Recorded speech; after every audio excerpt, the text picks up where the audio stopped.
The Atlanta Falcons 2022 season without a franchise quarterback in Matt Ryan makes a big difference for this team this year. Matt Ryan has been able to carry this team on his back for the last few years after that Super Bowl loss and has won them games even when they weren't expected for them to win. I think this year, without their franchise quarterback in Matt Ryan, and with a new incoming quarterback in Marcus Mariota, who was assuming to be starting for the Falcons, but also drafted a quarterback in the draft in Desmond Ritter. There's a lot of different questions and comments about this team that some people are very concerned about with this Falcons team. And I think they have a right to really be concerned. But I think at the same time, while there's concern in this, I think we have to look at this as more of a positive outlook on everything because I think once they start there's next season, I think they're going to start rebuilding. They're going to get more bigger and better players to improve on. And I think this is a good thing to look for in the future. But I think this year is a perfect year for the Falcons to just take a step back and be able to get ready for the following season. What's going on, everybody? This is your boy James here, and we're going to get ready to analyze the schedule for the Atlanta Falcons for the 2022-23 season. Let's take a look. Okay, so here we go. We've got the Falcons starting off their first week in at home against the New Orleans Saints. Honestly, this game could go really either way, but I think the Saints are just a far better team than the Falcons are. I'm taking the Falcons to win that game. I think Jameis Winston is going to have a nice comeback game in this game. I think with the new coaching staff that they have, I think they're going to do whatever they can to win this type of game. So I'm taking the advantage here of the Saints to be able to win this game on the road against the Falcons. Then the Falcons go on the road to face the Los Angeles Rams. This game is pretty short, sweet, and to the point. We all know the Rams. They're a phenomenal team. They're returning Super Bowl champions. They should win that game, hands down. Then you look into week 3. This is an interesting game. The Atlanta Falcons going to Seattle to face the Seahawks. I think this game really could go either way. I think in the beginning of the season for the Seahawks, I think they're going to struggle a little bit in terms of trying to find their new identity without Russell Wilson. I think Drew Lock is going to have some trouble being able to adjust to a new offensive scheme in the Seahawks. But I think the biggest thing of why I would want to pick the Seahawks is because it's in Seattle. And in Seattle, it's usually pretty rowdy in there. It's very loud. And the weather could make a difference for this Falcons team, considering the Falcons do play in a dome like the Saints do. So therefore, I think it's going to be tough for the Falcons to be able to win in Seattle, especially in late September. I'm picking the Seahawks to win that game, but in a very close game, though. I think it's going to be like a kind of like a higher scoring game a little bit because I think both defenses are pretty bad, to be quite honest with you. So I could see this game kind of going both ways. I think it will be a close but higher scoring game in that sense. Then week 4, you've got the Browns. I think without Deshaun Watson, I still think the Browns win this game. I think the Browns' run game is just too much for the Falcons to be able to handle. I don't think they're going to be able to do that. And whether if it's Jacoby Brissett or if it's Baker Mayfield, it doesn't really make a difference either way. I think the Browns should be able to win either way. Then the same thing with week 5 and the Tampa Bay Bucks. Bucks should win that game, hands down. One of the best teams in NFL. So I'll keep that short and sweet. But then here's an interesting one. You've got the San Francisco 49ers traveling to Atlanta. Now, honestly, the 49ers played the Falcons in San Francisco about 3 seasons ago.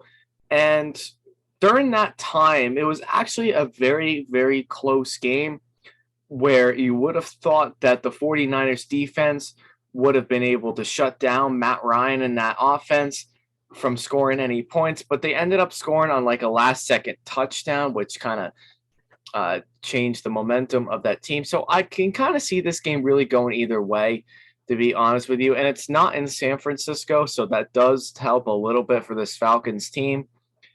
I can see this game really kind of going either way, to be quite honest with you. I think both teams, they don't really match well with one another, but I just have this funny feeling that the 49ers offense might be still a little flat this early on in the season because I think without Jimmy Garoppolo, if Trey Lance is starting, it's going to be a little flat. Um, and I think the 49ers might start out a little slow. So honestly, if I'm being completely honest with you, and I had the 49ers get upset by the Chicago Bears, I think they might take another upset here against the Falcons, to be honest with you, because I feel like the Falcons has to be able to win. I think they should win at least 2, maybe 3 games this year. Not very many games, but they're going to have like at least one upset game this year on some of these teams here. And I think for whatever reason, I think the 49ers ends up being one of those teams that they do upset like they did a few years ago. So I think it's going to be an interesting game. I'm going to take the Falcons to win that game against the 49ers.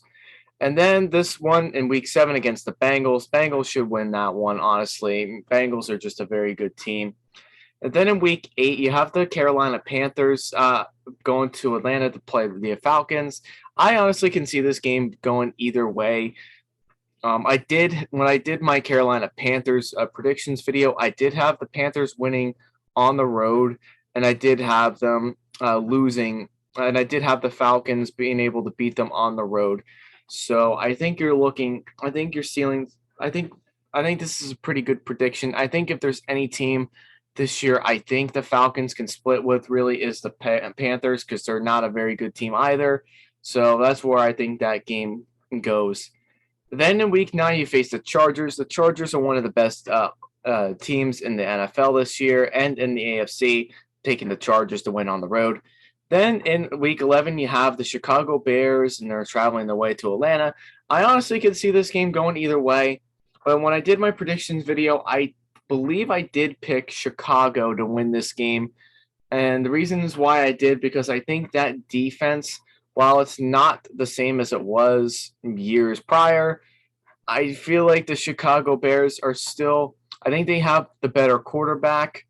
I think they do pretty well against the run. I think they do pretty well with the run game and David Montgomery. And I don't think this Falcons defense is anything special to really worry about.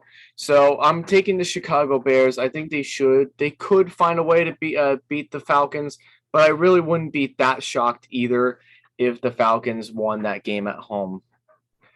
Then week 12, you have the Falcons going to Washington, another game I can kind of see going either way. But I did pick the Washington Commanders to win that game because I think that defensive line is what really makes the difference, the whole world's difference for this Commanders team. So that's why I picked the Washington Commanders to win in Washington. So I'll take the Commanders there.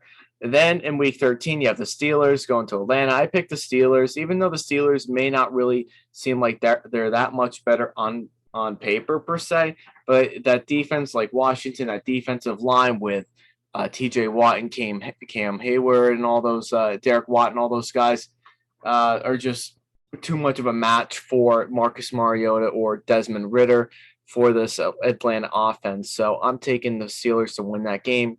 Week 14, you go into the bye week and you have a 2-11 record, so you probably already maxed out your wins that you may be getting for the year. Then you have the Falcons going to the Saints. Like I said, Saints should win that game. Honestly, the Saints are a sneaky. I think they are a good team, but honestly, that could change when the season starts. But I think they're still better than the Falcons, to be honest with you. Week 16, the Ravens are at home against the Falcons. The Ravens should win that game. Ravens are mediocre at best, really. Or at least average. I don't think they're really anything above that because I think what really kills them is their receiving core, which is going to be really tricky to see how Lamar does in the passing game this year. So we'll see how that goes. But I think the Ravens should win that game. Week 17, the Cardinals, they typically would start to unravel during the season, towards the end of the season. But I think they're just too good of a matchup for the Falcons. Too good for them. I think the Cardinals should win that game, honestly. I think Kyler Murray will get himself back on track DeAndre Hopkins should be back at that point. Christian Kirk will have a good game.